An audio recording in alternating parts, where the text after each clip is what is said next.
Por la historia de la Universidad Finisterra y damos la bienvenida a esta cuarta sesión al seminario de Viejas y Nuevas Fronteras en América y Europa, Perspectivas Comparadas. Hoy nos expone Germán Morón. Germán es doctor en estudios americanos con mención en pensamiento y cultura por la Universidad de Santiago de Chile, magíster en historia, mención en historia por la Facultad de Filosofía y Humanidades de la Universidad de Tarapacá. Sus líneas de investigación y publicaciones se encuentran en el área de historia colonial de América, siglo XVI-XIX, historia de las prácticas discursivas coloniales, siglos XVI y XVIII, etnohistoria del centro sur andino, siglo XVI y XVII. Actualmente es investigador responsable de un proyecto Fondes de iniciación y a la fecha es director e investigador del Centro de Estudios Históricos de la Universidad Bernardo Higgins. El título de su ponencia es Haciendo relación de las cosas tocantes a su gobierno, el orden del Inca, relaciones, informaciones y memoriales, Perú colonial, 1550-1570. También nos va a exponer Patricio Zamora. Patricio es doctor en Historia por la Pontificia Universidad Católica de Valparaíso, autor de artículos y libros referidos a la historia cultural de Occidente, en particular los fenómenos asociados al poder y sus representaciones. Entre sus publicaciones se encuentra De las reinas y plebeyas, mujeres en la historia, y Europa en América, historias conectadas, aproximaciones a una historia global del mundo moderno. Es miembro de la Sociedad Chilena de Estudios Medievales, profesor investigador invitado de la Universidad Autónoma de Madrid y coordinador de Nodo Chileno de la Red Internacional Columnaria. Además es académico de la Universidad Metropolitana de Ciencias de la Educación y Academia de Humanismo Cristiano. Patricio nos va a exponer Yol Di Rey, microcosmos de una monarquía global, los espacios del poder. Dejo entonces con ustedes a Germán Morón, que va a iniciar la sesión. Les aviso que, al igual que en las sesiones anteriores, vamos a hacer las preguntas al final de las dos exposiciones a través del chat y luego se va a liberar para que si alguien quiere hacer comentarios o preguntas a través del micrófono pueda hacerlo. Por ahora les pedimos a todos que mantengan sus micrófonos silenciados. Muchas gracias. Bien, en primer lugar, buenas tardes a todos y todas quienes nos acompañan acá. Agradecer las palabras de Macarena de presentación, agradecer también a la universidad y a esta jornada por tener la oportunidad de permitir difundir investigaciones que estamos llevando a cabo, digamos, en áreas específicas de la historia.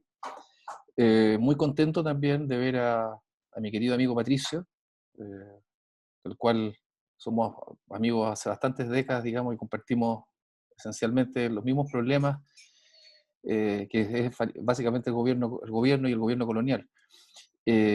También saludar a Ignacio por ahí, que se va a repetir el plato, porque mucho de lo que estoy hablando acá lo escuchó ya en otra parte, y a todo el público presente, y sobre todo agradecerles la paciencia, digamos, y el hecho de darse el tiempo de poder escuchar en un tiempo en que abundan los webinars y están multiplicados por todas partes, lo que indica, digamos, que hace meritorio, digamos, la presencia de ustedes acá. Como ustedes pueden darse cuenta, el título ha cambiado. Pensé que era un título más ad hoc a lo que quería mostrar hoy día, que tiene que ver claramente con la ejecución de este proyecto de Fondes de Iniciación, que se llama Letrados, Etnografía y Proyectos de Sujeción Colonial, los indios y los incas en la pluma de la burocracia virreinal, Perú 1557-1570. Lo que voy a presentar acá, y téngase muy, muy en cuenta, digamos, son avances preliminares a partir de ciertos indicios documentales que han permitido ir sustentando la hipótesis o ir corroborando ciertos objetivos en tránsito. Por lo tanto, es importante aclarar que aquí no hay conclusiones, hay varias preguntas que quedan abiertas, e intentamos ir mostrando los avances de estas interrogantes en función de la documentación encontrada o analizada. El objetivo general que cubre el proyecto, en la cual esta exposición es parte o contextualiza, es analizar y comparar un corpus documental específico conformado por relaciones, cartas, informaciones, tratados y memoriales producidos por licenciados y clérigos, letrados, en el Perú colonial de mediados del siglo XVI, ¿no? Hablamos de un campo de géneros discursivos bastante acotado y cuya naturaleza común, como lo vamos a ver, es, por un lado, que son documentos que en su mayor parte sirven a los propósitos de información de la gobernabilidad colonial, la información respecto a la comunicación oficial entre la India y la metrópoli, sobre todo compuesta por una serie de cartas informativas respecto al estado de la situación política de un lugar determinado, así como la descripción territorial y la descripción sociocultural. El objetivo del proyecto, digamos, esto y lo que van a ver va en esa misma línea. La unidad documental para poder agrupar una serie de textos que tradicionalmente se han estudiado por separado o han sido analizados con otros criterios heurísticos son los siguientes, digamos. En primer lugar, la función axial que cumplieron en la administración colonial, informando acerca de lo que la corona solicitaba y la incidencia efectiva de su contenido en las decisiones que la autoridad tomó. Ser considerado como un tipo de registro que traduciría una experiencia in situ a partir de la observación directa. Su intertextualidad, al contener un mismo referente como ciertas fronteras cronológico-ideológicas, y su contenido, en que los indios y los incas ocupan un lugar realmente conspicuo, ¿no? Es decir, la agrupación de textos obedece a un criterio que tiene que ver con un contexto histórico determinado, donde son producidos estos textos. En segundo lugar, la función informativa oficial solicitada por la corona. Y en tercer lugar, que se trata de un corpus que no ha sido analizado bajo este criterio, y lo que me permite usar la noción, valga la redundancia, de corpus, para poder generar una situación de análisis comparativo respecto a tópicos comunes, ¿no? Es importante señalar esto porque usted entenderá que la literatura sobre el Inca, desde el punto de vista de la arqueología, la etnohistoria o la historia colonial, es abundante. Por lo tanto, este proyecto no tiene una novedad desde el punto de vista del objeto de estudio. La novedad radica esencialmente en la posibilidad de generar un corpus de aproximación comparativa para poder estudiar un fenómeno colonial de carácter restitutivo. Es decir, cómo los españoles representan, observan y determinan lo que fue el gobierno prehispánico y cómo esos elementos van a servir funcional e instrumentalmente a la dominación colonial en virtud de la proximidad de los funcionarios con las comunidades indígenas. Las fuentes que se usan para este estudio son un corpus general que vamos a declarar acá, del Archivo General de Indias. Están todas las cartas y expedientes de personas seculares del Distrito de la Audiencia de Lima, vistos o resueltos en el Consejo, ¿no? Ahí se revisaron cartas, peticiones, expedientes e informaciones, en un arco temporal que va de 1558 a 1567, que son los clásicos legajos de Lima 119 al 121. De la Biblioteca Nacional de España trabajé los papeles varios del Perú y México. Ahí hay un texto bastante conocido que es el discurso sobre la descendencia y gobierno de los incas. Supuestamente es un discurso anónimo, pero cuya dudosa fecha ha sido puesta en evidencia ya que rubrica un fraile, un tal Fray Antonio, y rubrica desde 1608 para un periodo histórico de 1540. A pesar de eso, hay algunas referencias que son interesantes y que permiten entender que este puede ser un documento que fue un traslado, una copia de otro que está desaparecido. La visita de la provincia de León de Huánuco, del conocido funcionario y visitador Íñigo Ortiz de Zúñiga. Este es un documento que se encuentra en el Archivo Nacional de Perú, pero que fue editado por John Murra en el año 67, y esta visita es uno de los tantos documentos que John Murra utilizó para probar el control vertical que proponía en ese momento para entender la lógica económica de una sociedad incaica sin mercado, autárquica y con redes de parentesco para el control selectivo de espacios territoriales productivos.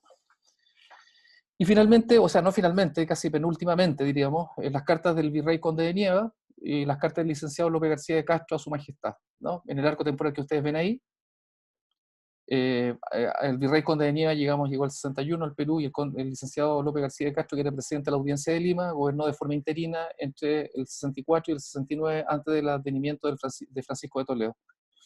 Y finalmente, la obra que ha concentrado mayormente mi atención durante los últimos 10 años, digamos, que es el gobierno del Perú de Juan de Matienzo.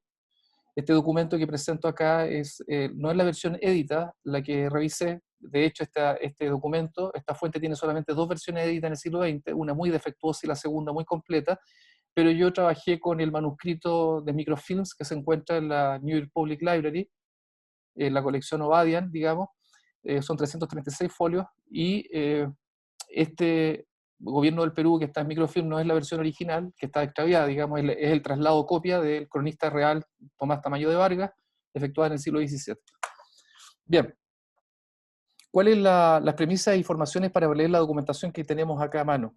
En primer lugar, valiéndome de fragmentos textuales de un conjunto específico de documentos al servicio del buen gobierno imperial, producidos entre 1540 y 1570 por autoridades, funcionarios clérigos, entre otros, intento retomar el ámbito de la gobernabilidad colonial, documentando parte de los derroteros ideológicos y prácticos de su ejecución, ¿no?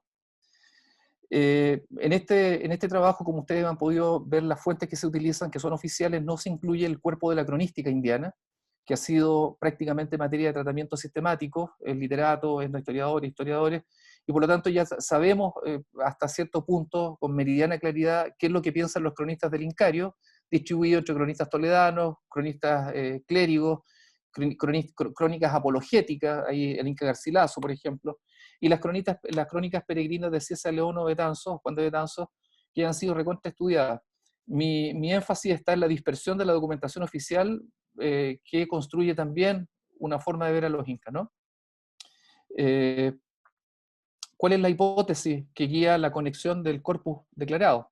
Se asume que el trayecto de esta producción escritural, desde 1532 aproximadamente, caracteriza un largo periplo en que la desestabilización constante de la política colonial, guerras civiles, levantamientos antifiscales y cuestionamiento de la legitimidad de la conquista del Perú, y la controversia por el trato y sujeción de los naturales, con fines a su aprovechamiento y siempre respetando teóricamente su libertad, favoreció una discusión sobre la legitimidad y efectividad del Inca como de sus autoridades intermedias, en virtud sobre todo de la efectiva exacción fiscal que lograron del trabajo de los naturales, erradicando el ocio y el conocimiento que lograron de las poblaciones y sus calidades, ¿no? Adecuadas a temples específicos.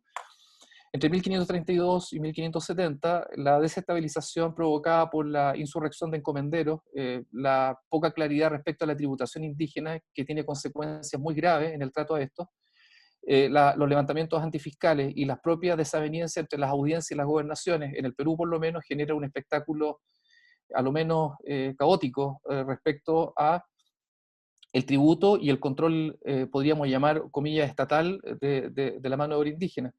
Este problema genera en las autoridades una percepción que va a ir por un lado bastante interesante. Por un lado van a entender al Inca, como lo vamos a decir, como una estructura que tenía un trato a los indígenas de forma más correcta y eficiente que la operada por los españoles desde el punto de vista del tributo, sobre todo, y del potencial demográfico y sobre todo también de lo que llamamos buen gobierno o obligación de justicia.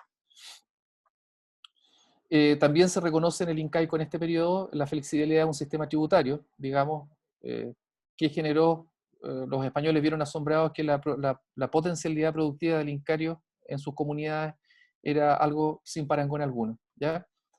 Pero paradojalmente este gobierno también fue descrito como un gobierno excesivamente autoritario y en contextos discursivos posteriores como una tiranía, específicamente, ¿no? Eh, la segunda explicación de la relación que se hace del Inca en los documentos que estamos mencionando tiene que ver específicamente con la explicación ontológica derivada de la empiria de los propios conquistadores o de los letrados. Utilizando el marco aristotélico de la servidumbre natural, los españoles constataron en los indios una condición que vamos a llamar una calidad inherente, fija y no cambiante, tendiente al ocio, la embriaguez, la timidez, producto de una complexión flemática y melancólica, ¿no? Así como de todo tipo de vicio. El conocimiento de esta calidad, que los españoles identificaron en términos teológicos y jurídicos como condición de rusticidad, miserabilidad, incapacidad relativa y minoría de edad, por una evidente falta de razón, prudencia y virtud, legitimó la restricción de la libertad natural, favoreciendo la imposición de una cruel pero necesaria tiranía prehispánica. Uno de los argumentos sostenidos por los documentos revisados es que los españoles consideran, los alcaldes de indios, los gobernadores, los letrados y los clérigos, consideran que la disipación de los indios, la baja de su productividad, el ladinizarse o el utilizar prácticas peninsulares bastante corruptas, era consecuencia del régimen colonial. Ellos observan asombrados que la policía incaica tenía a los indios disciplinados y una moral altamente, digamos, incluso llegan a sostener que los indios eran temidos hasta el nivel de prácticas de terror, finalmente. Para hacer una aclaración, la ponencia se centra en la década de 1560, donde aparecen los primeros elementos donde se pide la restitución del incario y donde las propias autoridades indígenas revelan su corrupción y su disipación a causa del régimen colonial, ¿no? Las primeras informaciones que tenemos sobre los incas a nivel gubernamental se encuentran en el gobierno del licenciado Cristóbal Vaca de Castro, esta es la fecha ahí de su gobierno, digamos, y más allá de la cronística, como decía, la necesidad de levantar información sobre los incas en el periodo colonial, no existiendo arqueología ni antropología, ni yendo historia, pleno siglo XVI, responde en el caso de la fiscalidad a la imposición y la tasación del tributo. ¿Mm? La dirección indagatoria, llamaríamos etnográfica, pondera el sistema de tributación prehispánico y compara su exigencia con el colonial. Esta comparación, en función del reclamo de clérigos respecto al tributo injusto, pone a los incas como objeto predilecto de estudio a nivel gubernamental. ¿Ya? Entonces, el énfasis etnográfico finalmente tiene que ver con una necesidad fiscal de adecuación administrativa, que es el tributo a la encomienda y los abusos derivados de esto. Cuando yo digo adecuaciones administrativas, me refiero a que los españoles ponderaban hasta qué punto había que respetar los fueros de las comunidades gobernadas y había que integrar sus aparatos económicos. Pero los incas transitan desde descripciones que son de carácter autoritario que hay que erradicar hasta prácticas de emulación.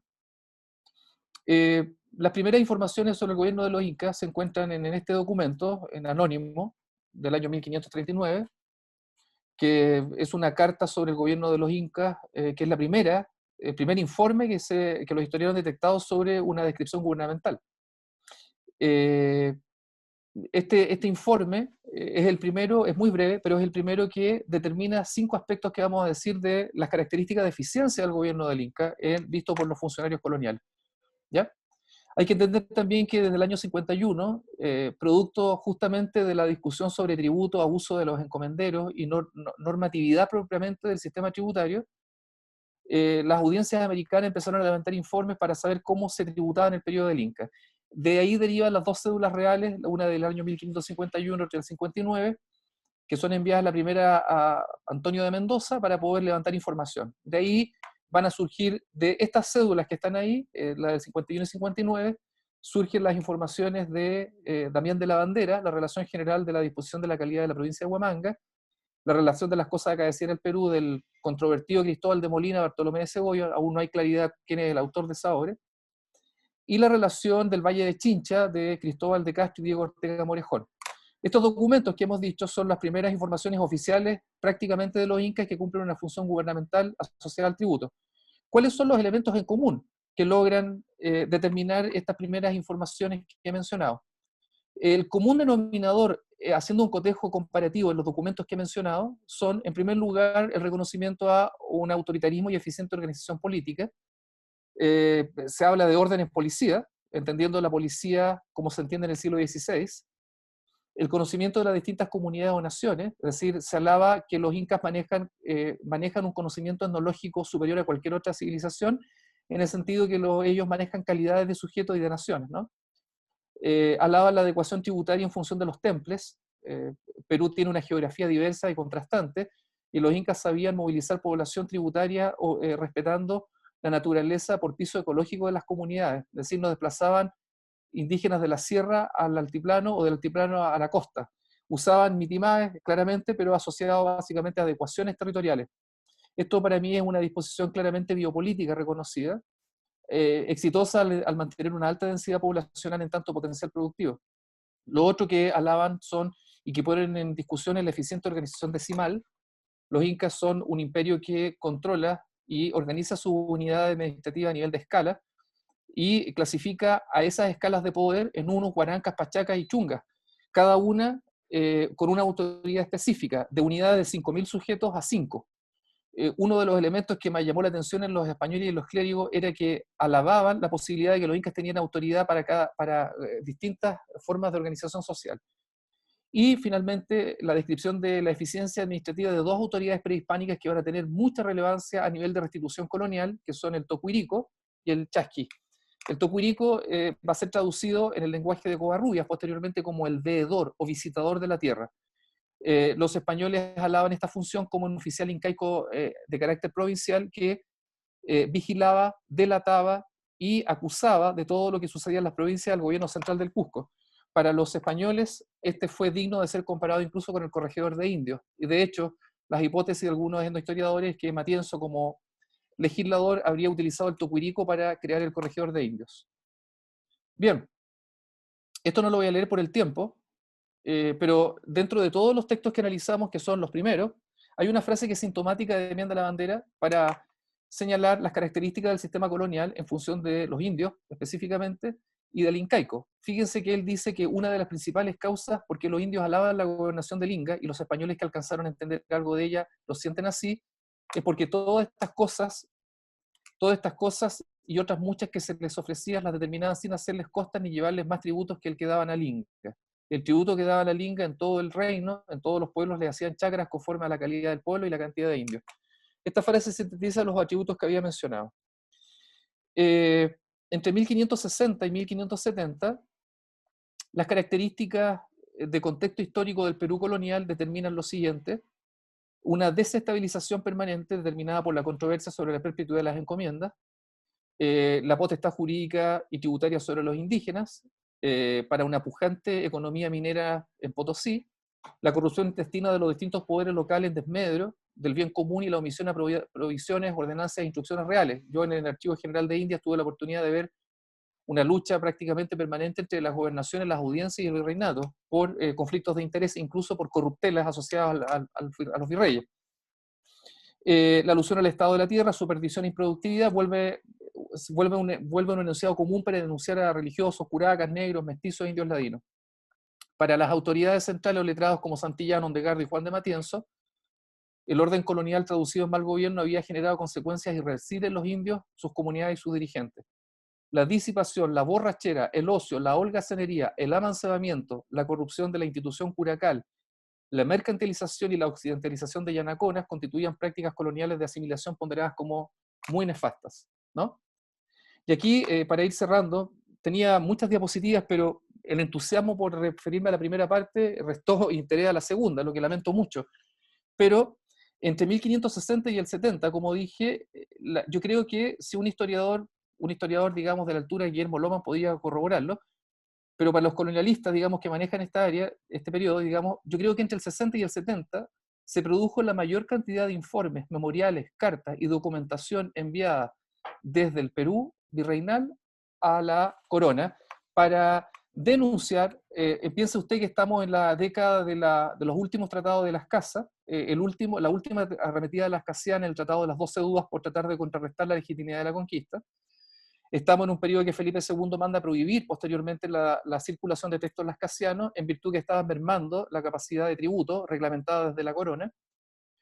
Es el periodo de las guerras civiles o su consecuencia, el ajusticiamiento encomendero. Entonces, el estado de la tierra va generando consecuencias muy nefastas y que los españoles ponderan para los indígenas como terribles. El hecho de que los indígenas se ladinicen y aprendan a robar, a mentir, incluso el amancebamiento, es una práctica de denuncia a los oficiales reales.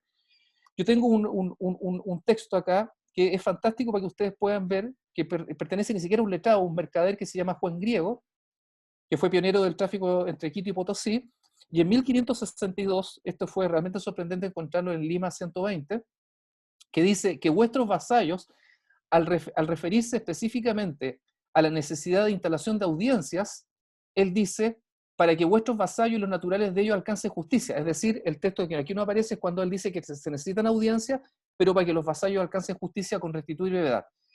Corta ese párrafo, hace una digresión y dice, Huayna Cápac y sus antepasados, siendo bárbaros, debajo de razón natural, gobernaron sus tierras en justicia porque de sus súbditos eran temidos y obedecidos, y no respetaban a personas, y con su buen gobierno y de sus ministros, sin leyes y sin letrados, procuradores y escribanos, poseía cada uno lo que tenía, que es el enunciado de la justicia, en paz de tal manera que ninguno sabe matar, ni hurtar, ni mentir, ni tomar a la mujer de otro, ni perjurarse, ni tomar tierra de otro cada uno. Este no es un jesuita ni un mercenario, es un mercader. Y dice, y no andaban los indios e indias vagamundos como ahora andan, con nuestro ejemplo han perdido todo lo bueno y han aprendido todo lo malo, y el que más puede elegible, digamos, no alcancé a traducir esa parte, lleva la hacienda del otro, y tienen destruido el reino los letrados y procuradores, ¿ya? Ese es Juan Griego. Y con esto voy cerrando, porque creo que estoy en la hora. Fíjate tú, una carta fechada en el año 1566, rubricada por los alcaldes de Indio de la parcialidad de Urinhuanca, el Valle de Jauja, dice que lamentando que en 30 años de dominio de la corona y sus gobernadores no han procurado en favorecer a los naturales de esta tierra y en dar orden y concierto, como dejen su bárbaro modo de vivir. Por ello, como gente dejada, ha prevalecido sobre esto la soltura, concluyendo que tanto que habemos viendo tanto desorden en nuestro vivir, que por ello estamos muy avergonzados, los indios.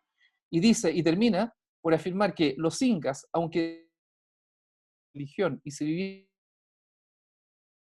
que ahora abundan en que nosotros sabiendo de ser lo contrario.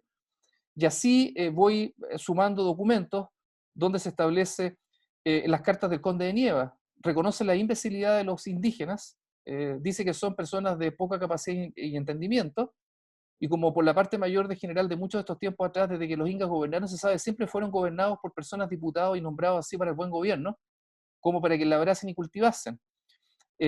Señala después que es necesario, que había que entender cómo los incas gobernaban y termina señalando específicamente que deben volver al régimen incaico, porque se trabajaba a pesar de que se trabajaba con gran servidumbre, se tenía gran cuidado y diligencia por sus repartimientos que los trabajos fuesen iguales.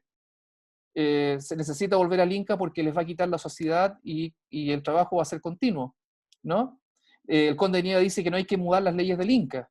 En 1564 López García de Castro dice que halló la tierra perdida y destruida y que recomienda claramente que a medida que va avanzando, que los naturales tuviesen el gobierno que Huayna Cápac les había puesto, ¿no? Y dice también, la orden que el Inca tenía era muy conforme a derecho y razón. Bueno, Santillana, no alcanzo por tiempo a mostrar lo de Santillán, que es muy importante también, y finalmente lo de Matienzo, donde ya hay recomendaciones restitutivas. Matienzo dice que los incas son tiranos, observe. Usan el provecho individual en desmedro del bien público, empobrecen a los súbditos, imponen un régimen laboral esclavizante, dado que no pueden adquirir hacienda propia. La crueldad manifiesta en el asesinar, sacrificar y ultrajar a los naturales, inscribir en sus vasallos el miedo al ser reconocidos como pusilánime y temerosos. Estos rasgos que manifiesta Matienzo son justificados inicialmente para rasgos políticos, pero la contradicción de Matienzo y la hipótesis que tengo yo que la tiranía fue una justificación instrumental pedida por la autoridad para contrarrestar a las casas, pero que a nivel de fuero personal Matienzo entendía la necesidad pragmática de la restitución del Inca, porque a Matienzo lo conocemos por la tiranía del Inca, pero nadie ha estudiado de forma sistemática las recomendaciones restitutivas, que son, como hicieron en el tiempo del Inca, que se carguen como en el tiempo del Inca los mitallos, que como lo hacía en el tiempo del Inca los asientos de Potosí y la mita minera, que se replique en el tiempo del Inca, etcétera, etcétera, etcétera. Me disculpo por la digresión, estoy tirando como una ametralladora, digamos, los últimos datos, pero como conclusión, y para no abusar del tiempo de mi querido amigo Patricio, señalar que las conclusiones preliminares del avance de investigación están mostrando que la documentación de este tipo de clave analítica, es decir, trabajada por letrados, funcionarios, etcétera, muestra que frente a una disipación permanente y sistemática de los naturales, a una desestabilización de la política colonial, a una falta o ausencia de poderes a escala local y regional, las autoridades, más allá de imputar, sobre todo en la década del 60, rasgos tiránicos de los incas, necesitaban, por un tema de praxis colonial, sobre todo por la naturalización y legitimidad del registro empírico, necesitaban instalar un gobierno que había sido exitoso y que tenía prácticamente más de 300 años de experimentación productiva y laboral. Y los españoles siguieron hasta cierto punto y hasta el periodo de Toledo recomendaciones permanentes de restituir prácticamente muchas de las instituciones administrativas incaicas en la colonia. Esto va a quedar colapsado, destruido e intervenido cuando asuma el virrey Francisco de Toledo, quien tiene una misión prácticamente deslegitimadora. Desde Toledo en adelante, salvo la prosa jesuita o apologética de Inca Garcilaso, los incas van a desaparecer como objeto de estudio gubernamental. Muchas gracias y perdón por la digresión final. Gracias, Germán. Damos entonces ahora la palabra a Patricio.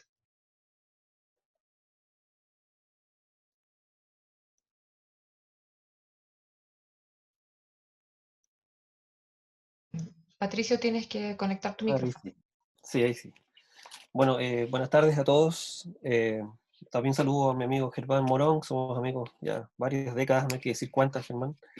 Y desde aquellos años antiguos en el norte grande ya discutíamos con Germán acerca de los misterios del poder, que en el fondo es lo que nos apasionaba mucho y creo que aún nos apasiona bastante. Y de alguna forma esta mesa me gusta mucho participar en ella, creo que hace tiempo no participaba en una mesa con tanto sentido. Una vez entra en una mesa que no sabe quién está al lado, o a veces no lo conoce intelectualmente. Pero en este caso es muy cómoda esta mesa, es como muy, me siento un poco conversando en el living de la casa, con el rigor que exige, por supuesto, esta invitación de la Universidad de Finisterra y también de la representación que tenemos con Germán del Nodo Chileno de Columnaria.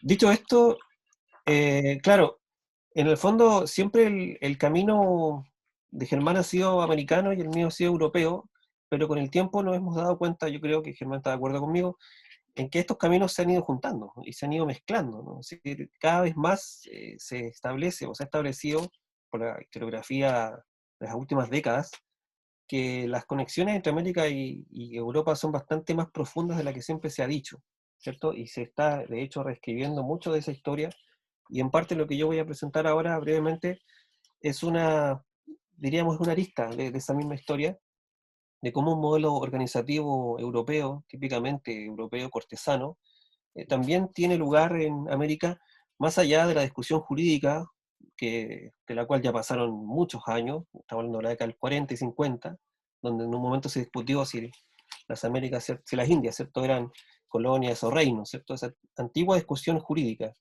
La verdad es que hoy en día yo no voy a entrar en esa discusión en particular, puesto que está superada y hay muchas obras que podemos citar que se ha aclarado respecto de entender o no lo americano como un reino, incluso como un reino con corte, digamos, con un virrey con una corte, ¿cierto? Para hacerlo corto, esa parte y no saltarla así nomás, señalar que, claro, desde el punto de vista jurídico, de la historia que se escribía en la década del 40 y 50, efectivamente no se puede afirmar que hay una corte virreinal, puesto que no hay, ¿cierto?, un rey asociado a que jurídicamente establezca entonces un entourage o un entorno, ¿cierto?, cortesano. Sin embargo, la teoría de las prácticas, la teoría de la acción, Georges Barandier, Pierre Bourdieu, Foucault, la escuela inglesa, ¿cierto? Skinner, ¿cierto? Y tantos otros nos han mostrado que la historia política es bastante más que lo teórico, bastante más que la denominación que teóricamente se define para tal o cual cosa, ¿ya? Dicho esto, entonces, Joel Virrey, por supuesto que esto de Joel Virrey es un juego de palabras con Joel Rey, ¿cierto? Que es el sello a través del cual el rey hispánico, ¿cierto?, determinaba su legislatura, ¿cierto?, como una lex animata, diríamos, ¿cierto?, como una ley viva, una ley en carnes, por así decirlo, ¿no? Y el microcosmos, bueno, le explico inmediatamente cuál es el alcance de cada cosa. Para el caso de la figura del virrey, bueno, la figura del virrey representó una ficción política y jurídica que se enmarca en una larga tradición que se remonta en parte al dualismo agustiniano, esta idea del espejo, ¿cierto?, de proyectar una autoridad en otra, desde la espiritual a lo terrenal e incluso de un lugar a otro. Recordemos que los virreinatos existían mucho antes que se descubriera América, existían en Europa ya virreinatos, ¿cierto?, en Italia. Por lo tanto, la práctica virreinal, por así llamarla, ya era un hecho. Y por otro lado está el rey de dos cuerpos, ¿cierto? O los dos cuerpos del rey de Kantorovich, esa famosa teoría que tiene un basamento jurídico muy, muy potente. El concepto de microcosmos, por otra parte, o a través de este concepto pretendemos explicar la proyección regia o real, hispánica, en la diversidad de sus reinos y la forma en que se produjo una suerte de reelaboración del paradigma cortesano en estos nuevos espacios de poder. Esa reelaboración pasa por dos líneas, ¿ya? Hay una línea que es ritual, que tiene que ver con los ceremoniales, tema que ya hemos estudiado en otros trabajos nuestros, y lo que vamos a hablar un poco ahora, que es la dimensión jurídica del rey, y que tiene que ver con su encarnación como el yo, el rey, en el sello real. Y como el sello real, lejos de ser un fetiche, como dice Jaime Valenzuela, es un símbolo de un poder cosificado. Yo prefiero esa palabra, que es de García Pelayo, ¿cierto? Creo que es más exacta, o para mí, yo veo en el sello real más una cosificación del poder que un fetiche en particular, ¿no? Bueno, estos espacios son definidos en los ceremoniales del poder, como dije recién, y lo que establece entonces la orgánica jurisdiccional o la ley también ficcional. En esto hemos usado mucho, estos últimos años me han iluminado bastante mis conclusiones, el derecho, ¿ya? Ian Thomas, ¿cierto? Aldo Schiavone, ¿cierto?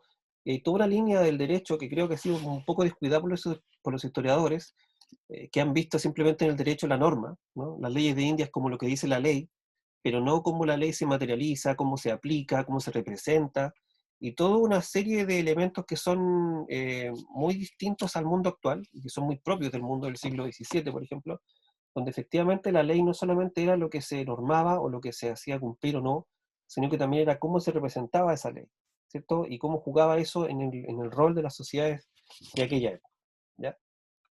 Bueno, entonces vamos con este texto que quería mostrarlo. A ver, este texto está puesto, creo que es el único texto que puse, porque me exime de hacer explicaciones y perder un poco de tiempo en eso. En las últimas décadas yo creo que, puedo equivocarme y hay más centros, pero en España al menos hay dos centros grandes donde se estudia la monarquía de una forma renovada, ¿cierto? Está la red columnaria, que es a la que pertenecemos con Germán y que forma parte también de este seminario, y está el Instituto Universitario, la Corte Europea con Manuel Rivero, ¿cierto? Y José Martínez Millán, en la Autónoma, que también trabaja en la Corte de una manera muy interesante y renovada, ¿no?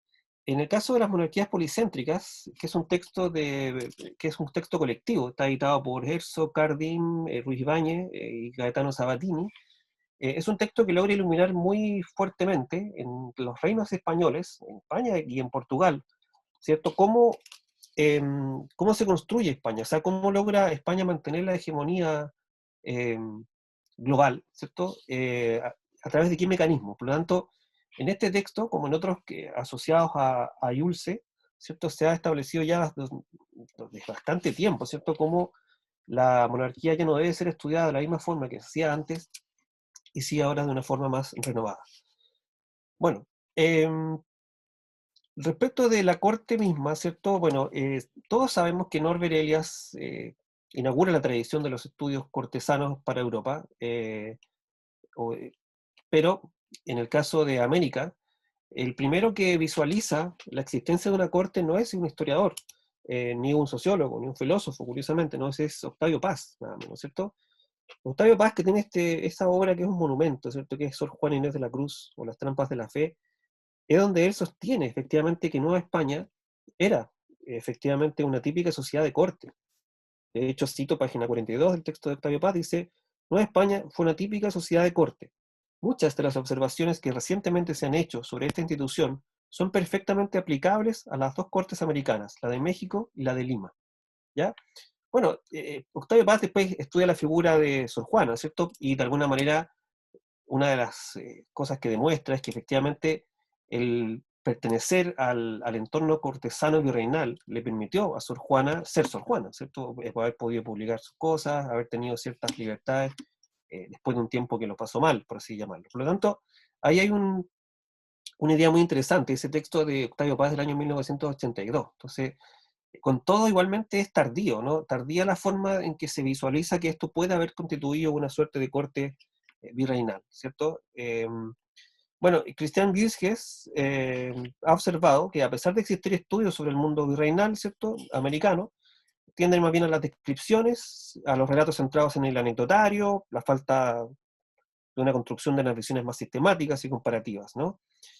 Es probable que el abandono de los estudios sobre la corte en América se haya debido a la predominancia de una historia política más bien tradicional, ¿no? Para esta historiografía, centrada en el examen de los grandes principios organizadores, de los grandes personajes, de los marcos institucionales, qué sé yo, eh, no representaba esto un espacio significante, ¿no?, para ser estudiado. Sin embargo, como dije recién, en las últimas décadas se ha estudiado mucho el tema de las cortes hispánicas y se ha tomado los virreinatos americanos como también unas cortes, puesto que formaban parte de un entorno virreinal que contaba con el beneficio real, ¿cierto? Y también con la persona del rey en una proyección, en una suerte de desdoblamiento, por así decirlo, ¿ya? En América Hispana hubo corte, claro. Pregunta, ¿hubo corte? Bueno, si uno responde bajo el criterio jurídico hasta la década del 40, la escuela de García Gallo, una escuela muy tradicional, uno tendría que decir que no, ¿cierto? Porque la corte se entiende teóricamente, en rigor, si uno va a un diccionario, ¿cierto?, de instituciones, al lugar donde existe un rey, ¿cierto? Sin embargo, si uno entiende que acá hubo un viso soberano, hubo un otro rey, y que a pesar de que estaba prohibido, Germán eso lo sabe, el rey viajaba con 200 personas a veces, ¿cierto? Incluso los parientes, siendo que esto estaba prohibido, muchos virreyes no cumplían esta normativa y efectivamente establecían oficios asociados a su casa, habitaban un palacio, por lo tanto hay una representación que es muy especular, por así decir, ¿no? Es muy proyectada desde lo que ocurría en Europa. Sabemos que el virrey era por medio de la acumulación de oficios, la cabeza del gobierno, ¿cierto?, de la administración en su esfera jurisdiccional, presidente de la audiencia de la capital, capitán general, en fin, todo lo que el resto sabe, patrono, vicepatrono de la iglesia, qué sé yo. Esto permite hablar en cierta medida de una corte virreinal. Sí, lo permite, y con esto cito el texto de las Cortes Virreinales del profesor Manuel Rivero, donde en la introducción él explica claramente que hoy en día, dice Manuel Rivero, la discusión historiográfica ya ni siquiera se toma el trabajo de explicar, ¿cierto?, por qué se puede hablar de Cortes Virreinales, es algo que está ya superado y que se habla de esa forma sin estarlo justificando, cosa que no pasaba hace un tiempo, porque ocurría que uno presentaba hacer algunos temas, me pasó un par de veces, en Argentina en particular, y los profesores que tenían una visión más bien tradicional del asunto, claro, me cuestionaban el uso de la corte virreinal, ¿no?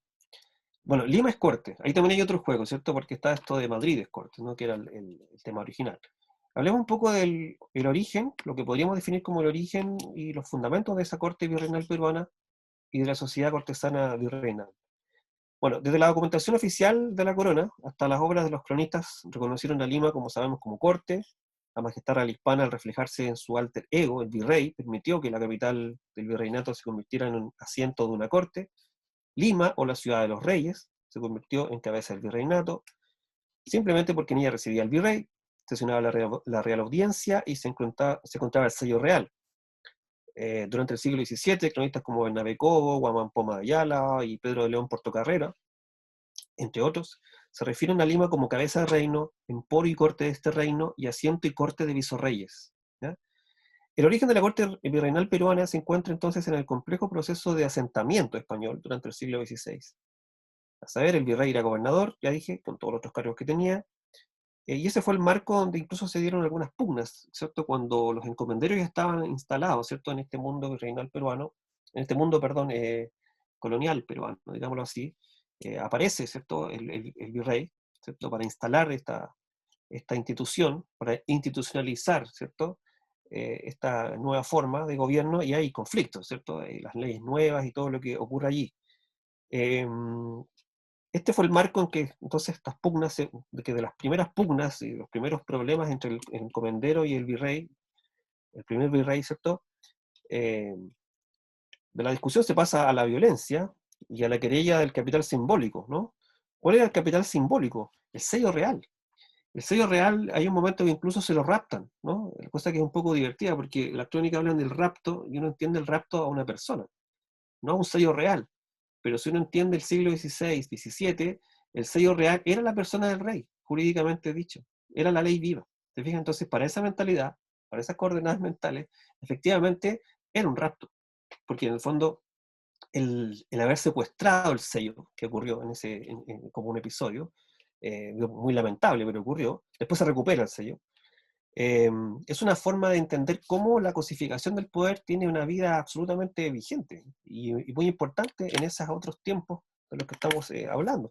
De hecho, hubo casos incluso en que hubo gente que falsificó los sellos, ¿no?, para tratar de dictar provisiones, ¿cierto?, o dar garantías comerciales en tal o cual asunto, ¿no? Bueno, el enfrentamiento entre los encomenderos, entonces, y los funcionarios enviados por la corona para fundar el virreinato, apoyados estos últimos en las llamadas leyes nuevas de 1544, se generó, como dije recién, por la pérdida de los privilegios de los encomenderos tras la creación del virreinato de 1543. Bueno, fruto de estas pugnas, lo sabemos, ¿cierto?, fue decapitado el mismísimo virrey, ¿cierto?, Blas Núñez Vela, y fue evidentemente una crisis, comparable también con la crisis de Nueva España, ¿cierto?, en 1624, ¿no?, que España efectivamente a distancia tuvo que tratar de resolver un problema sin poder hacerlo, porque finalmente el problema se resolvió localmente, como pasó muchas otras veces con otras situaciones. En el capítulo 15 de las leyes nuevas se disponía que para que las recién creadas audiencias tuviesen mayor autoridad y si cumpliesen y obediesen mejor las cartas y provisiones, estas se despacharán bajo la se despacharán bajo la institulación regia y serán validadas con su sello real, que para ello se les remitía, ¿cierto?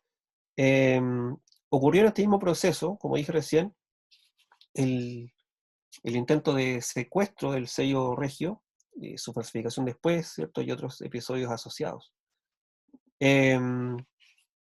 Luego, la sociedad cortesana virreinal. Bueno, el virreinato peruano se enmarca entonces en el gran relato de la monarquía hispana, digamos. Es parte del relato, ¿cierto? No es una periferia, creo yo, es parte de su relato. Hay un tratamiento diferente, ¿cierto? Por supuesto, de este reino respecto de otros reinos, de una monarquía que gobernaba muchos reinos, pero ese tratamiento distinto, perdón, y Germán algo planteaba en relación a esto, tiene que ver con la lejanía probablemente, con el desconocimiento, ¿no? Entonces cuando alguien gobierna algo que no conoce, ¿cierto? Ocurren muchas veces que priman los pensamientos dominantes, la filosofía dominante, los prejuicios dominantes y una serie de elementos que Germán incluso comentó recién que yo dejé anotado incluso para ahí preguntarle, ¿no? El modelo de poder al que nos referimos es el modelo cortesano, ¿ya? El virreinato administra el poder bajo la lógica de las cortes europeas. La corte fue un ámbito cultural donde se creó un tipo de comportamiento, unos códigos, unas pautas de conducta que hacen referencia a una etiqueta como barrera social. ¿De dónde estoy yo afirmando estas cosas? ¿Ya? No soy tan riguroso como mi amigo Germán con los documentos. A ver, las crónicas sirven mucho, pero también, no en este trabajo, pero sí en otro trabajo, yo investigué, perdón, en base a libros de ceremoniales que existen, ¿no? Y los libros de ceremoniales son muy detallados respecto de establecer una geometría social, una geometría de poder de los locales, ¿ah?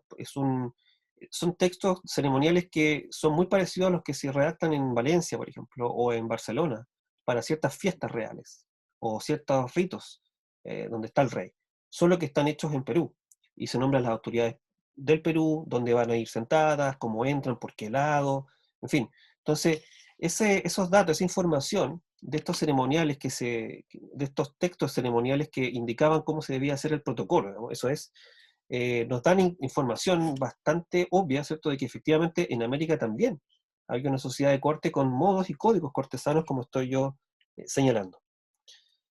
Por lo tanto, la corte virreinal, que estamos afirmando que existía, fue el espacio de la relación simbólica entre la realeza hispana y la sociedad americana.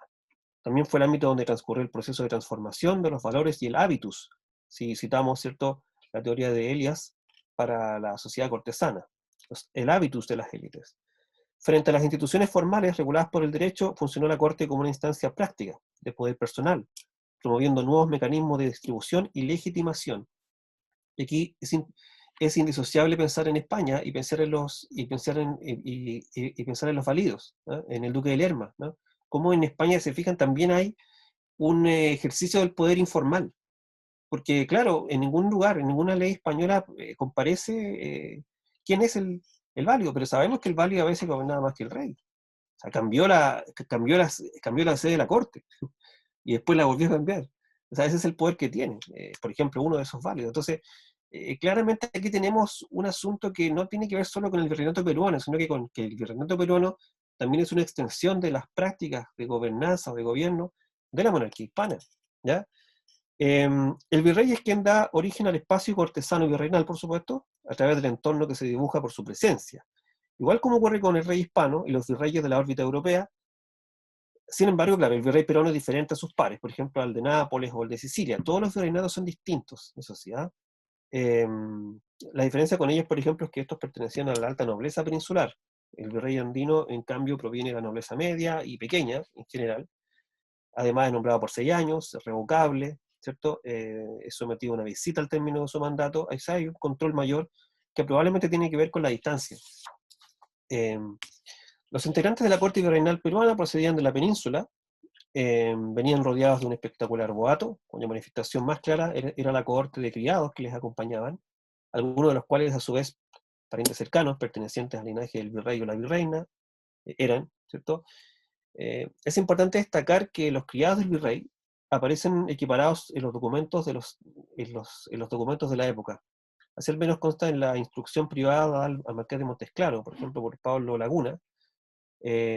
Aquí Laguna advertía al recién nombrado virrey de México que ser criado del virrey no hispano es lo propio, decía, que ser señor en España, porque en aquella tierra no hay más rey que el virrey, y los condes y marqueses son sus criados, y los oficiales reales, y los grandes son los oidores, alcaldes de corte. ¿Te fijan? O sea, Pablo Laguna, nada menos, Pablo Laguna está confirmando lo que estamos diciendo. Él está diciendo, mira, allá es igual, solo que es el virrey, ¿no? Esta sociedad migrante, que podemos llamar así, traslada el etos nobiliario, entonces, con el que va definiendo gradualmente la dinámica de la naciente corte virreinal. Esto propicia circulaciones culturales, por ejemplo, el traslado a América del concepto de nobleza propio del siglo XVI, el que vincula las armas con el humanismo y las letras. Sumado a esto, debemos constatar la adopción del modelo señorial castellano por parte de la llamada nobleza de la tierra americana. La circulación del sistema de valores hispánico otorgó identidad a la élite hispanoamericana a través de la adopción por parte de esta del modelo aristocrático metropolitano. Y bueno, y llegamos aquí, al espacio del poder cosificado, el sello real, ¿ya? El espacio del poder no necesariamente hay que entenderlo como el palacio o como el rey gobernando, sino que puede ser también un símbolo o una cosa, como puede ser el sello real. La monarquía hispánica era concebida de forma orgánica, ¿cierto? Entendida como un cuerpo político donde el rey sería cabeza y alma y los súbditos los miembros. En dicha concepción, la presencia del monarca era imprescindible para mantener vivo y en correcto funcionamiento el cuerpo del rey. Sabemos que la escritura tiene la capacidad de hacernos presente, de forma simbólica, lo ausente, de evocar en nuestra mente imágenes a través de la palabra escrita. La capacidad simbólica de la escritura y del documento escrito fue apreciada por los monarcas desde muy temprano.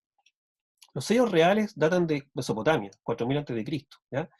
Ahora, en la tradición hispánica, no voy a hacer esa historia, pero en la tradición hispánica también aparece en la época tardía del mundo visigodo, pero fuertemente en la Baja Edad Media, al menos del siglo XII, ¿cierto? Y son de distintas calidades, distintas formas. Y eso va cambiando con el tiempo, por supuesto. El sello real era ante todo un elemento de validación empleado en los documentos, más solemnes expedidos por la Cancillería Regia, que otorgaba mayor credibilidad y fehaciencia a su contenido al vincularlo a la justicia administrada por el monarca. Quizá la ceremonia que muestra con más claridad la identificación entre el sello y monarca era el recibimiento, que se le dispensaba este signo de validación cada vez que un monarca subía al trono. En el caso americano, bueno, ya Colón tenía un sello, venía con un sello, y hay toda una historia de aquello. Hay una autora que no puedo dejar de citar, que es Margarita Gómez, que ella, en su texto El sello y registro de Indias, imagen y representación, ha estudiado esto largamente. Jaime Valenzuela, en el libro de las liturgias, en un momento también analiza la recepción del sello a la Real Audiencia en Chile. Él hace un análisis, se basa en una crónica, y es un largo ceremonial, el sello se pasea en un caballo, es entregado en la catedral, ¿sí? En el caso de Perú llega con el virrey, es lo que estaba diciendo recién, ¿cierto? Se produce en el momento donde el virrey presenta esa autoridad y donde genera también un problema importante. Y con este episodio voy a concluir, o voy a ir ya concluyendo. Metafóricamente, a través de sus facultades como representante del rey, el sello hizo posible, junto a un eficiente sistema de expedición documental, la conquista, la administración, la evangelización e incluso el comercio en América. En el caso peruano del 16, las guerras civiles que se producen tras la proclamación de las leyes nuevas ofrecen un marco inmejorable para constatar el poder del documento escrito en Indias. Se trató del conocido enfrentamiento entre los encomenderos, ya lo dije recién, y encabezados por Gonzalo Pizarro contra el virrey y la corona, y la aplicación de estas leyes nuevas. El intento de secuestro del sello, su falsificación, la expedición de reales provisiones de forma fraudulenta, por ejemplo, entre otros hechos que son documentados en esa época, nos dan la importancia que se le concede al sello real y los documentos validados con él en América. El sello real es comparable, creo yo, con la corona en ciertos reinos europeos tempranos, donde efectivamente la corona era como disputada por a veces los que se disputaban el trono, y la corona era vista como el depósito mismo del reino, ¿no? Algo parecido pasaba justamente con el sello. Por lo tanto, junto con los ceremoniales, creo que el sello real, ¿cierto? Y la importancia que este tiene, no lo logré expandir más allá la explicación por el tiempo, pero creo que era esa mi idea igualmente, dejarlo enunciado.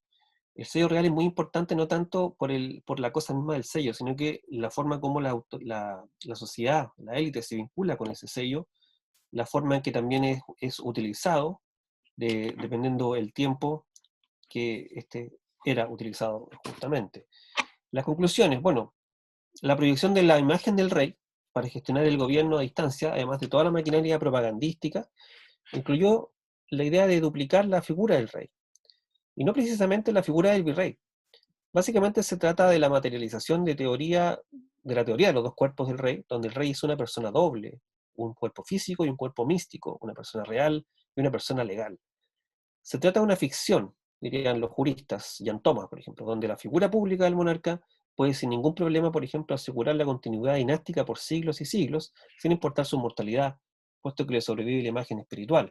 Esta ficción no tiene que ver con la delegación de la jurisdicción que hace el rey en otras instituciones regias, como la audiencia, la cancillería o los cabildos, sino más bien con su capacidad, por ejemplo, de subsanar la distancia y la ausencia a través de la proyección de su real presencia, los ritos, y de la expedición de documentos regios, que era la extensión de su voz y su mano, que es la cosificación del sello, que es lo que recién estaba comentando con algunos detalles. Muchas gracias. Muchas gracias, Patricio. Damos paso a las preguntas que quieran hacer a través del chat o si quieren hacerlas también a través de la cámara y por el micrófono, están abiertas.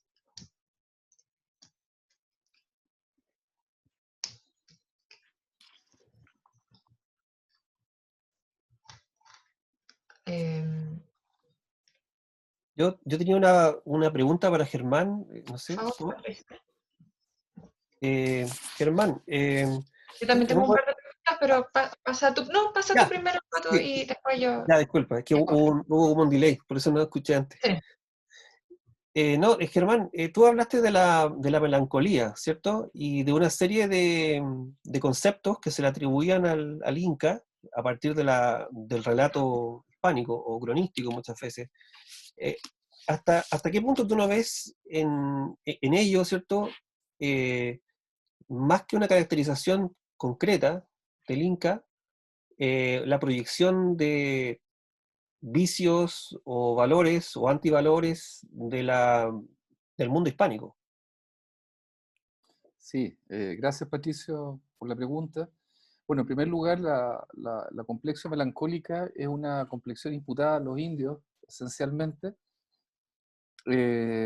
No se ha hecho un estudio sistemático respecto a la complexión humoral o a la descripción o clasificación del indio en clave paradigma moral del siglo XV al XVIII, que es el paradigma, digamos, donde se habla de fisiognomía en estrecha relación con la moral y con la complexión, es decir, los colores del cuerpo traslucen de alguna forma inmoralidades o una serie de descomposiciones humorales internas. Es curioso, pero la melancolía, creo que en algún momento, analizando un poco ciertas propuestas teóricas, lo veía como un dispositivo muy funcional a la subordinación y a densificar la carga estereotípica que ya existía, por lo menos en 1560 para los indios, que venía desarrollada en lo que tú mencionabas del debate en Salamanca y antes de la disposición de las leyes nuevas.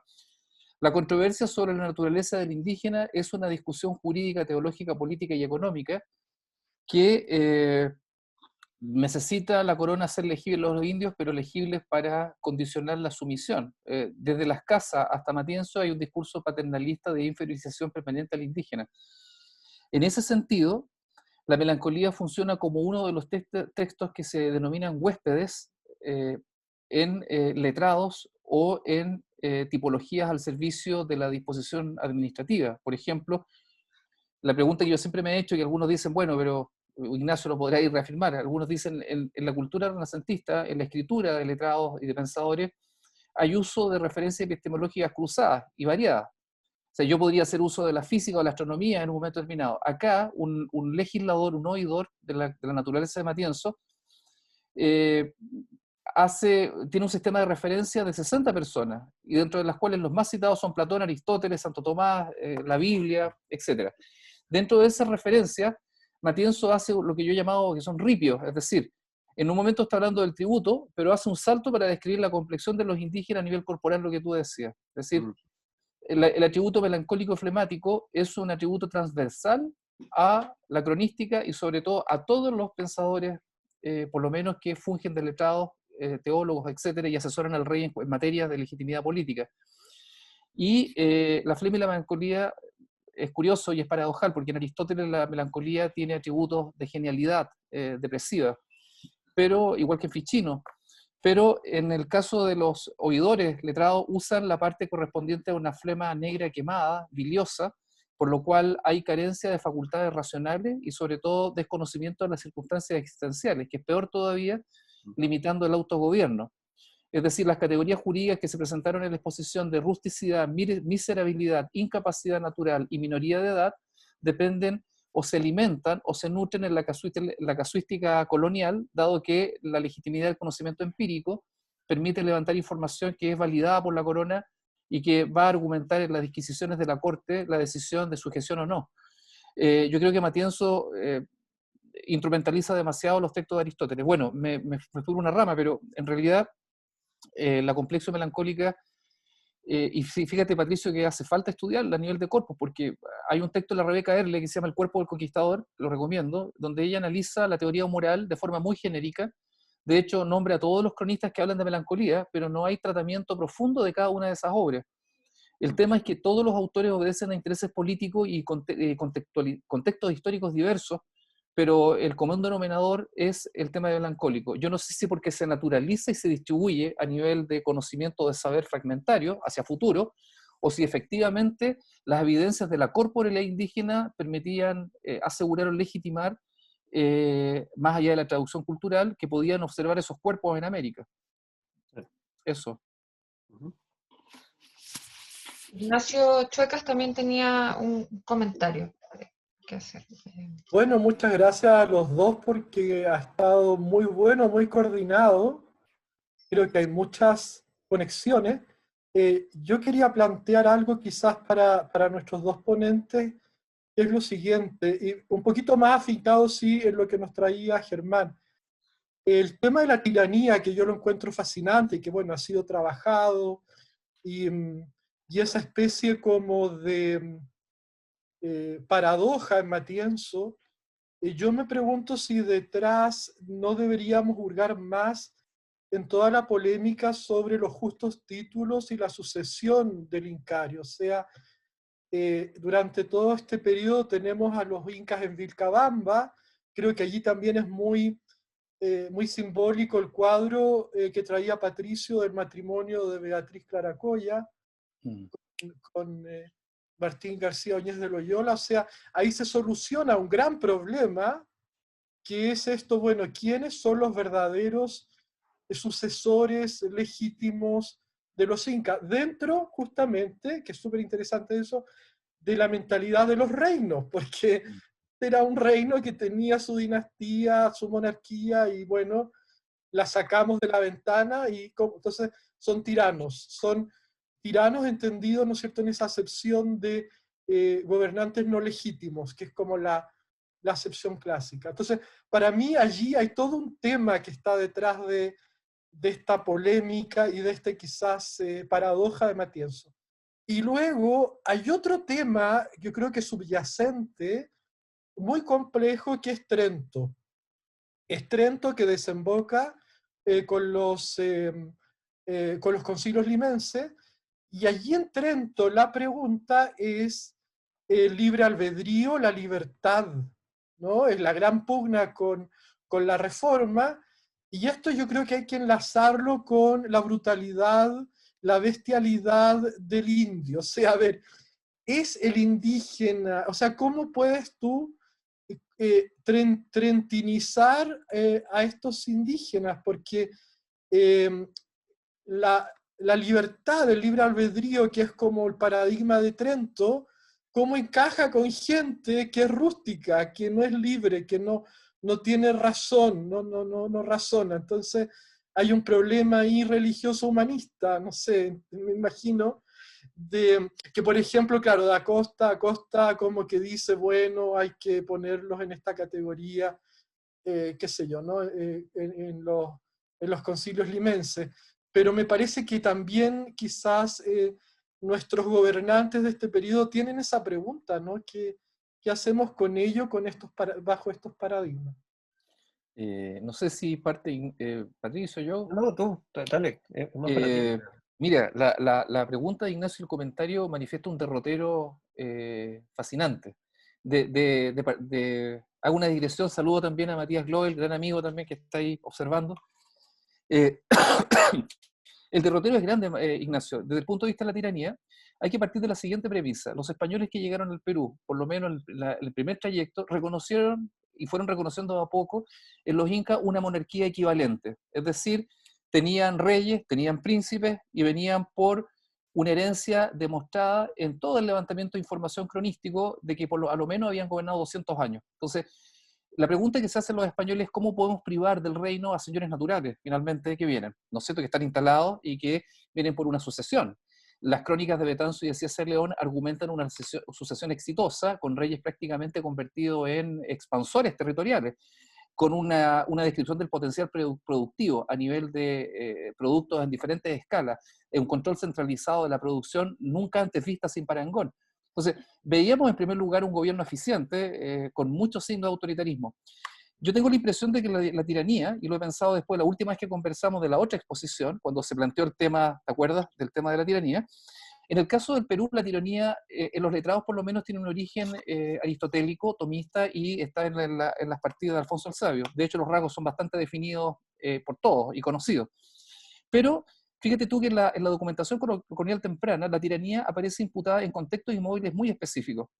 Pizarro y los hermanos la usan para justificar el asesinato de Atahualpa, convirtiendo a Atahualpa en un traidor y en un fratricida. Arman lo que yo llamo un artificio, lo desarrolla muy bien Gonzalo Lamana esto, para suponer que hubo un señorío natural, un rey legítimo que era Huáscar, y que fue asesinado brutalmente por un hijo bastardo, finalmente.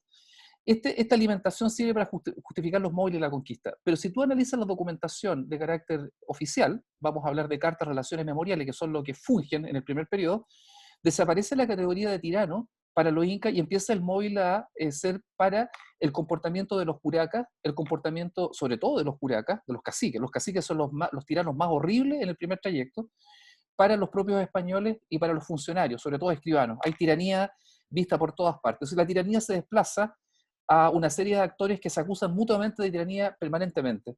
Y luego, Ignacio, aparece una segunda etapa donde justamente lo decía, lo comentaban todos, entre 1560 en adelante, el rey Felipe II manda a comisarios al Perú, a cargo de Vibriesca de Muñatones, para ver cuál es interiorizarse, informarse sobre el problema de la perpetuidad. Es decir, ¿a quién tenemos que beneficiar con esta prerrogativa?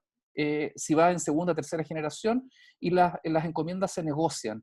Hay un proceso de negociación selectiva de parte de los virreyes porque no podían tapar el sol con un dedo. Al eliminar la perpetuidad tenían una rebelión generalizada prácticamente.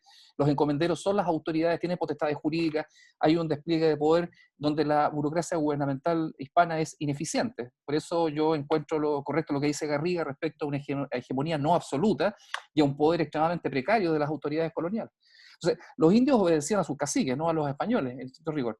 Bueno, con Toledo, con las casas funcionando, ya las casas agónico, termina su de Tesauris en 1564 y en 1566 muere. Carlos V había divulgado a las casas y lo había puesto como un asesor prácticamente jurídico, pero la hegemonía de las casas está en decrecimiento por la decisión de Felipe II de privilegiar el pragmatismo económico, por lo menos en la economía charqueña. Entonces, necesita argumentos para movilizar grandes cantidades de mano de obra y de forma muy rápida. Y fíjate tú que por un arte de magia aparecen en los tratados, el primer tratado, el de Matienzo. Y no lo alcancé a mostrar, chiquillos, pido perdón por eso, pero Matienzo manifiesta una ambigüedad permanente que tú tienes razón en la categoría, no sé si es contradicción, no sé si si los dos elementos eran posibles, porque Mumford, un historiador británico, dice que la tiranía no fue considerada por Toledo un elemento tan negativo de los incas, sino una necesidad pragmática para la naturaleza de los indígenas y cómo debían ser gobernados.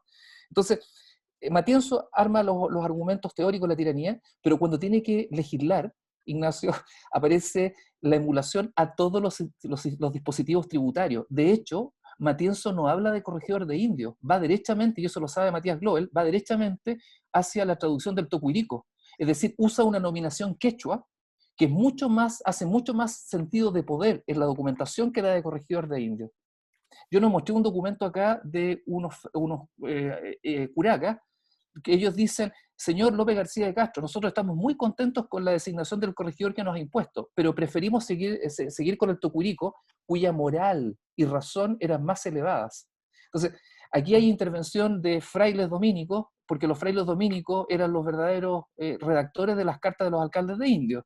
Los indios tenían un escaso manejo, le escribían, muestra este carácter apologético. Si yo saco el carácter apologético y me quedo solamente con letrados funcionarios oficiales, tengo una necesidad de praxis de que, a pesar de que imputo características tiranas que yo ni yo mismo me creo, necesito emular.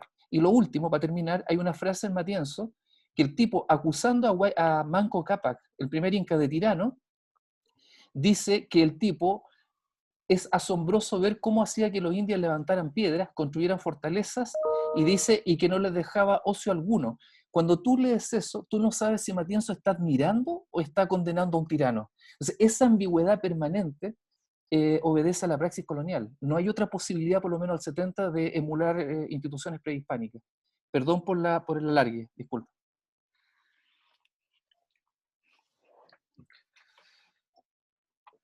Patricio, ¿tú vas a comentar algo? No. Ya.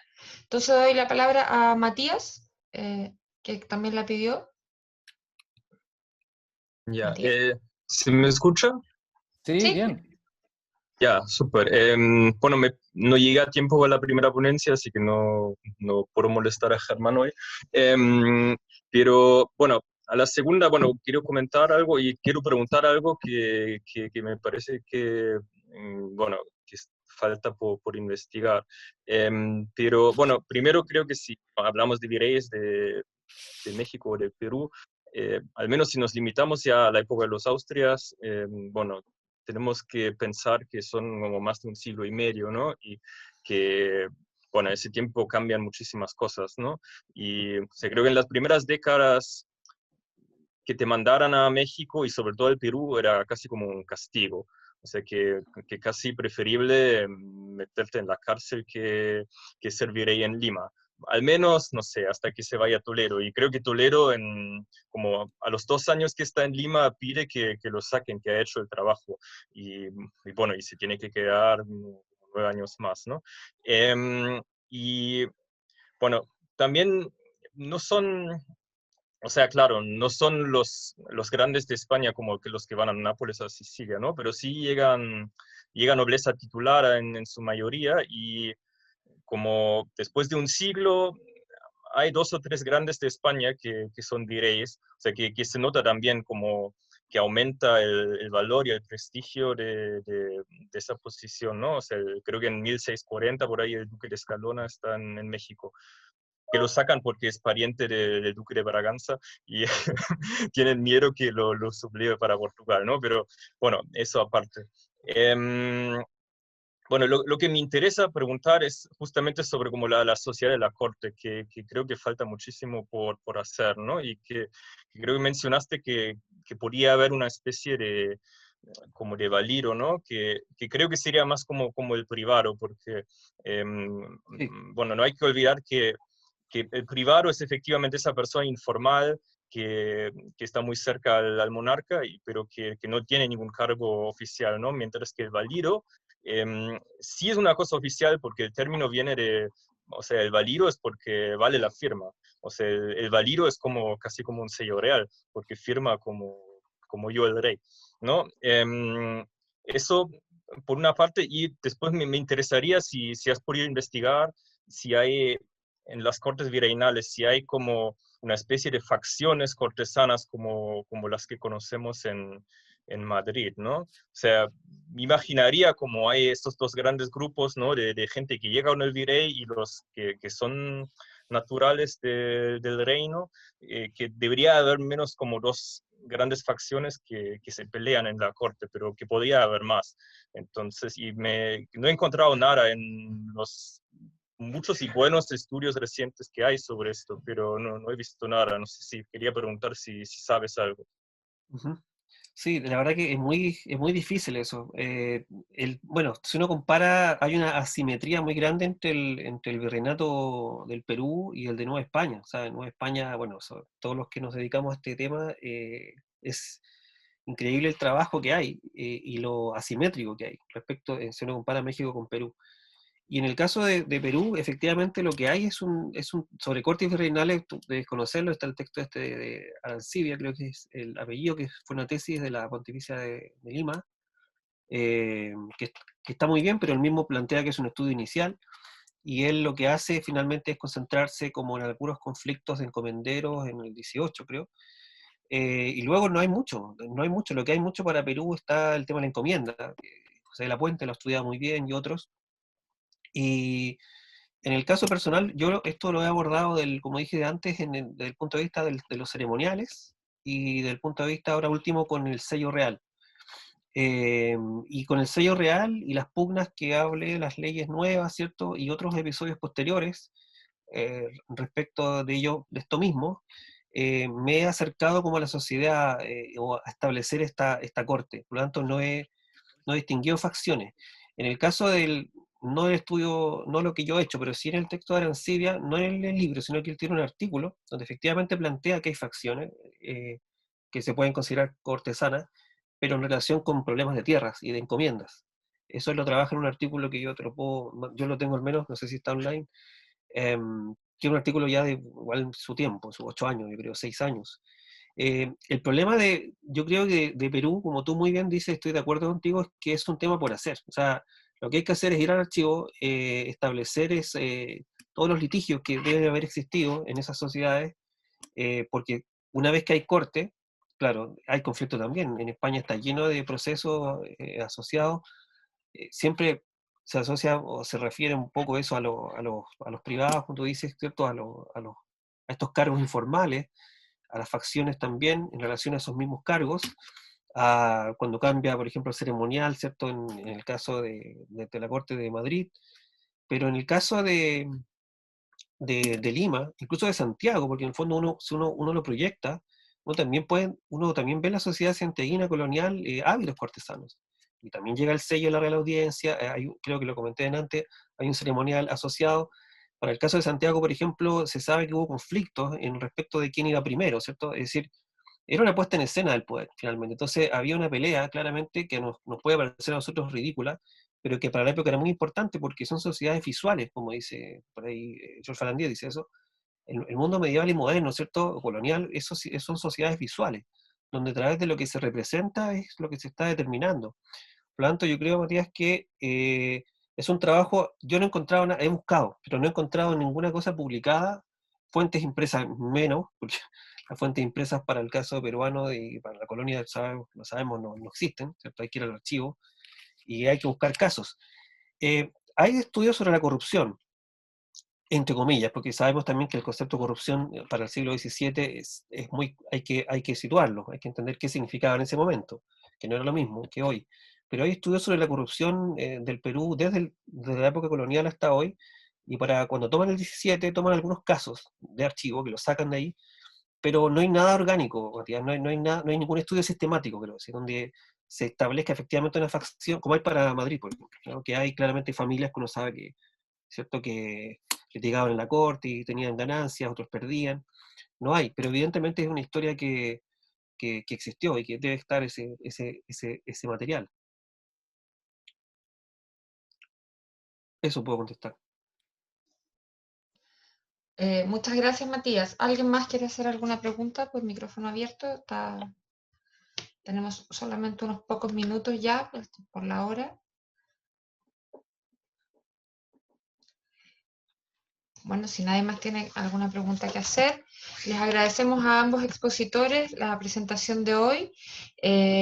muy interesante ambas presentaciones. Yo también hice una pregunta, pero justo iba en la línea de la que hizo Ignacio, así que no me voy a repetir por la hora, que tenía que ver con la tradición clásica y la influencia clásica en el concepto de tiranía y el magnicidio, ¿no? Para la justificación de magnicidio a partir de la imposición de la idea de tiranía, pero en parte ya la respondiste, Germán. Así que no me voy a repetir con la pregunta, y les agradecemos a todos la participación y la asistencia de hoy, a nombre de la Universidad Finisterra y de Red Columnaria, por haber estado hoy con nosotros. Muchas gracias. Muchas gracias por la invitación, un abrazo a todos, cuídense, seguimos en contacto, que estén muy bien. Chao, chao. Gracias. Hasta luego. Gracias. Chao, chao. Buena tarde.